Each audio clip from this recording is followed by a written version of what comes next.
Welcome back. In this video now we have got this thing from the previous video, and what is extremely important in this video, that is that you are dealing with now, this course is all about fluid, right? Like you have fluid in every software, right? Keep in mind that while working in this Maya software, and I guess so any software we have in terms of fluid simulation, you have to think about the scaling thing. So now in this section that you can see, we have grid right here. Now this small boxes we have, like rectangle or square we have, right? So this is 1 centimeter by 1 centimeter. That means is that we have 1 2 3 4 5 6 7 8 9 10 11 12. That means is we have 24 centimeters, right? So 24 centimeter means is like it is not even 1 feet, right? You can increase this thing or you can decrease this thing. So keep in mind, if you are increasing this thing, it will take time to simulate. But if you're decreasing this thing, so it is going to be simulate very fast. So now if I take in a box and click on here and press 5 key. Why 5? Because of, you can see that let me show you. Now if I have something like this, so first of all, like select this one and go to this poke face, and this one is going to be the pivot point, and then you can delete this or something like that. Now make it 0, press X key, and you can, X means this one. Yeah, this is the thing that we are sitting in that ground, right? Now see, this is exactly like 1 centimeter by 1 centimeter. So if I make it like 5, that means is it is going up, right? Up means is what, that 5 centimeter it is up in y-axis.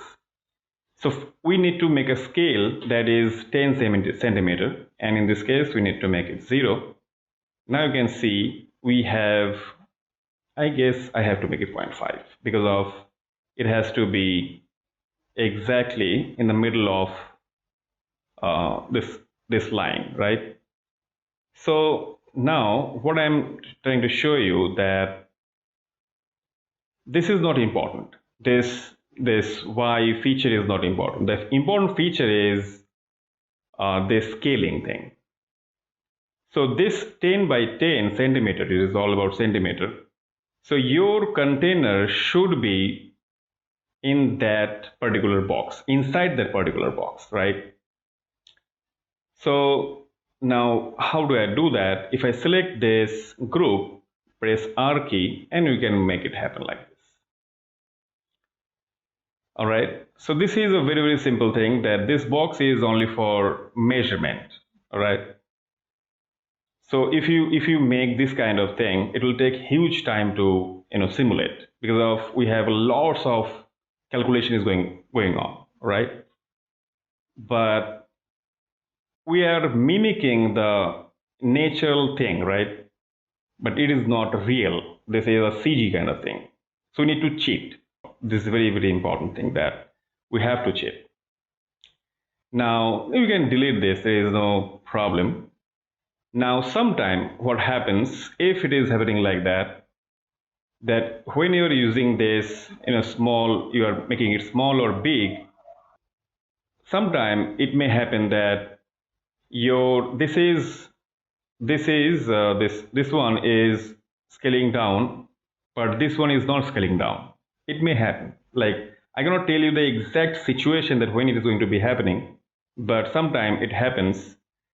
So in that case, what you can do, instead of using this group, you can select this one. If I make it small, at the same time this geometry or maybe nerve object is going to be small because of this is created by this curve. So curve is going to be parent and this one is going to be the child. So if it is not happening, there is no problem. So you can see I can do this thing. But sometimes it happens that if it is something like that, something is happening like this way, that this is not decreasing, this is decreasing, right? So if it is happening in this way, so what you have to do, select the curve and then make it small or big, something like this, right? So now we have this one, and if I check it, you can make it 10 and you can see that everything is fine. So this is how we can measure the the scaling thing that you have. So in this video, I have showed you the exact thing which is extremely important, that how we are going to maintain the scale inside Maya while dealing with this fluid simulation. In the next video, I'm going to show you that how we are going to progress from this stage. See you in the next class.